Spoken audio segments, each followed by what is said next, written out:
Polondo Official.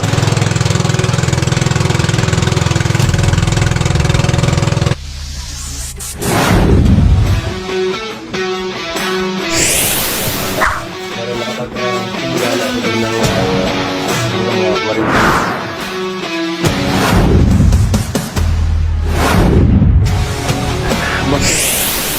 Dito sa Buwana. Kasama rin namin dito para makarating ka rin Buwan. Hindi marunong mag-Tagalog, hindi naman ako marunong mag-Ilocano. So yan, videohan na lang natin sila.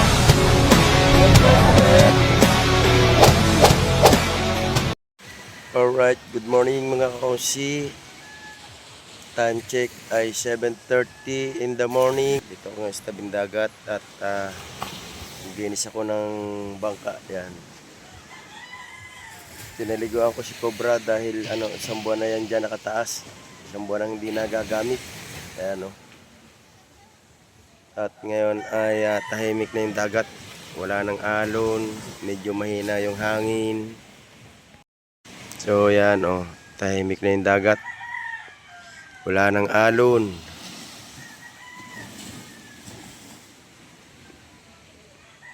Ganda ng dagat pagkat kalmada.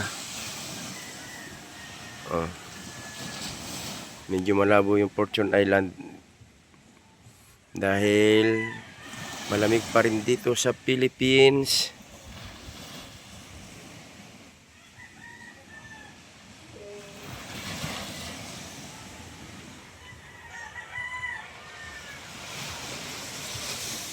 Siguro mga February pa kami makakapunta ng Lubang. Ang dami pa namin schedule. Yan ngayon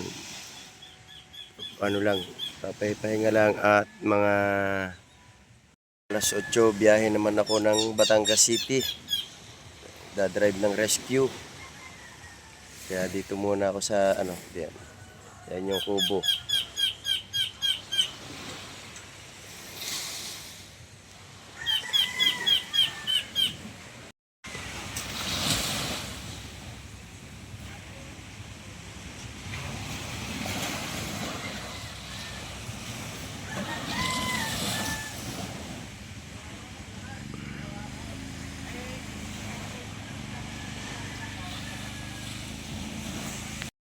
Alright mga kosi, time check natin ay alas 2 ng hapon at nandito na ako ngayon sa Batangas City, dito sa Hall of Justice. Yan, at meron akong pinag-drive dito. Kasama ko ay isang pulis at saka yung mga individual na merong inaayos dito sa Hall of Justice. So yan, at ito, waiting ako dito habang sila ay nandun sa loob ng opisina ng piskal. Dito ako ngayon sa labas ng Hall of Justice. Yan ang Hall of Justice. Tapos yan dito, tambay lang ako dito at hindi pwedeng iwanan itong sasakyan kasi minsan basta na lang may nagpapaalis na drive. Yan yung help in motion. Dito may mga nagko-construction. Ayan, gagawa ng building. Tapos itong yung way na yan, yung papunta diyang way, yan yung papunta ng SM Batangas. Tapos ito, yan, papunta diyan. Hindi ko alam kung saan yan. Dahil nakatambay lang ako dito, yan, nakapantay sa sasakyan habang hindi pa natatapos yung mga nag-aayos doon sa loob ng ng Hall of Justice. Siguro mga isang oras pa bago lumabas yung mga yun. Bali pa 4 na punta ko na dito sa Hall of Justice na ito. Palagi akong may dinadala ditong pasahero. At yung mga dinadala kong pasahero dito pag dito sa Hall of Justice, yun yung in-inquest sa piskal. Ibig sabihin, merong kaso na dinadala dito sa piskal. Tapos mga ilang araw ibabalik naman ng piskal yun sa nasugbo at yun, doon mag preliminary hearing. Yan. Tapos yun, bahala na sila doon pagka naando na sa piskal na nasugbo yung kaso. So yun, at ito, waiting ako dito at hindi ko alam kung anong oras kami makakauwi. So yun, at hindi ko pwedeng i-video yung mga sakay ko dahil yun, confidential yun. Kaya ito, para hindi ako mainip habang naghihintay ako dito, yan, nag-video ako para updated kayo kung ano yung ginagawa ko sa maghapon. At ayan, kaninang umaga nga ay nandun ako sa dagat. Alright, yan, at di ko alam kung alis na si Wang Bu sa Bukana. Hindi na kami magpangita ulit bago siya umalis. Alright, yan, at abangan nyo na lang ulit yung pagdating ko sa Bukana.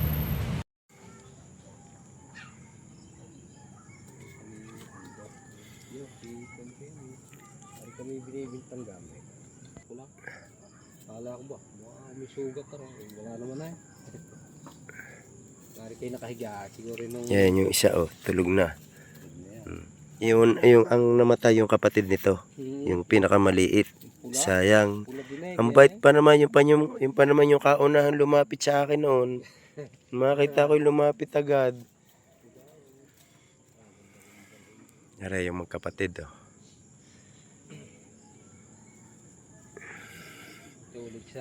Wala pa yung yung dalawa na yung mag-ina na buntis, wala pa. Nasa galaan pa.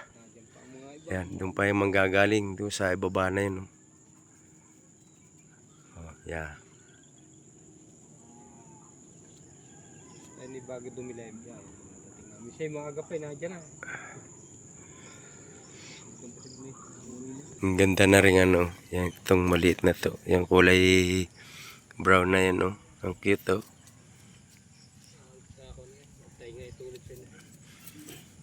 Galing kaya nakakasta dyan. Itim na itim mga yung ang isa. Kulay brown din naman yun nandito ang barako. Ito, ganun din, Itim na itim din yung anak, Magkasama yan, nung parehon sabay nangangandiyan, Magkasama yan. Kaya halos isang araw. Parang hindi pa nakakalahi yung barako namin, Wala pa yung kulay niya, Yung nakakasta ng 2 bisayas pero kaya lang, may kasta na nung makastahan. Yung baga galis aking sinundo din kinalina. Kasama nung kanyang barakuhan din gayaw. Ganda nga. Pagdating dito Ayun na yung kambing, Parang yun na yung nakakit na yun. Dugo pa rin.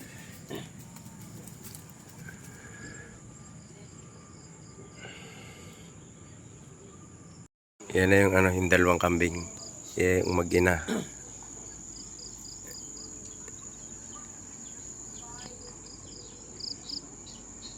Yan, pauwi na.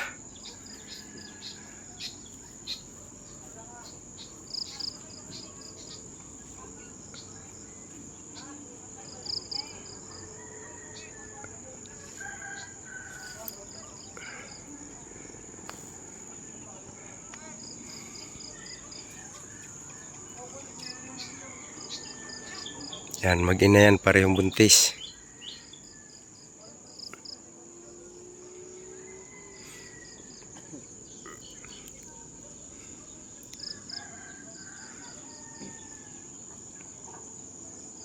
Di ba? Kita niyo yan,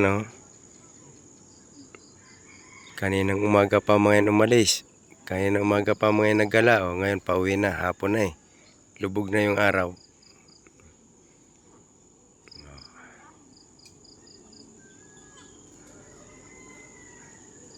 Bernie, akit na kayo. Tigil pa kayo dyan. Ayan, parang naintindihan ako. Lumapit nga, hirap na lumakad, malaki ng tiyan.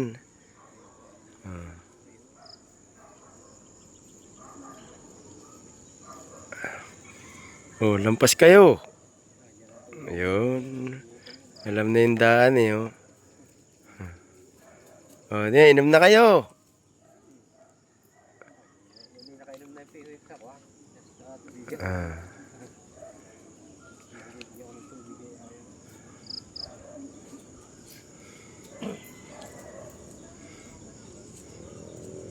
Ayaw. Yan yung unang anak noon. Yung inahin na yon. Yan yung unang anak ito. Oy.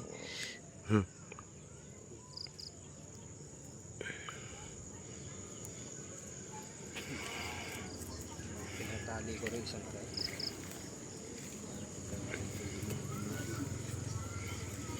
Pag hapon, tinatali nyo pa rin. Yung inahin. Tali ko rin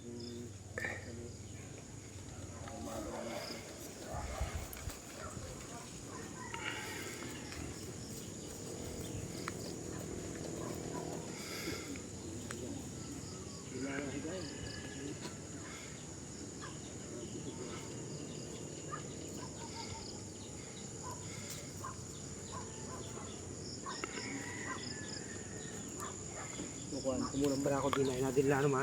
Awa, kaya. Alright. Yan, bali yan na yung yung ating kambing. Ito yung kay yung kay Marty. Yan, ito. Yan, dalawang yan. At saka yung dalawang yun.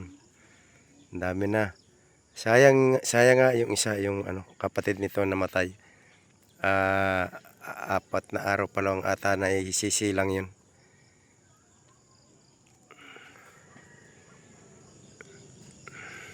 Yan, ito yung kanilang bahay. Yan, at nakapagbigay na tayo nung pambili doon sa tiyuhin ko ng hollow block at saka semento, tsaka buhangin. Dahil mas maganda raw ito ay semento. Para madaling linisin at saka hindi ganyan na buhangin. Tapos aalisin na yung papag na yan.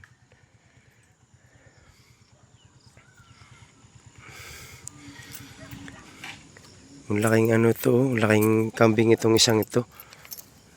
Ayan o. Come on, come on, come on, come on, come on. Come on, come on. Ay, dede na uli. Ay, ay. Ayaw na magpadede ng inahin. Ito, tamante oh. Ay, tumayo. Kanina pa nakahiga.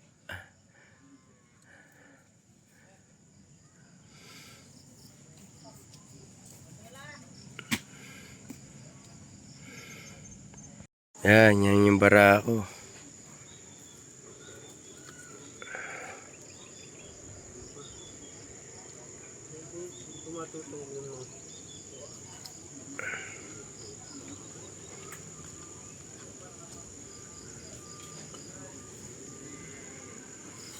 Nakapit ng may asin eh.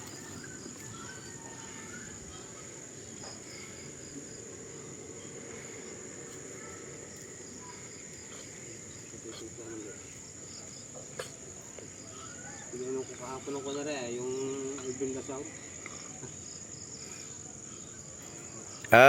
Pinorgan nyo na pala yan. Wow, kapaw.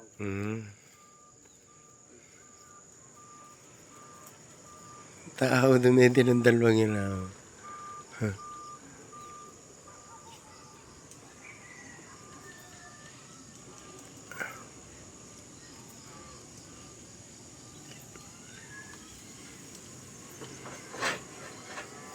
Ayan, pumasok na sa bahay.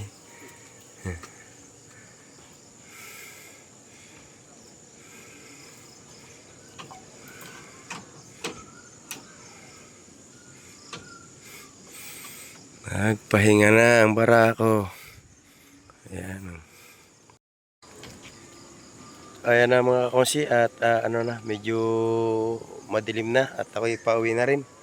Ayan, nagdala lang ako ng vitamins ng kambing at saka asin. Kasi napanood ko doon sa cellphone yung mga nag-aalaga ng kambing.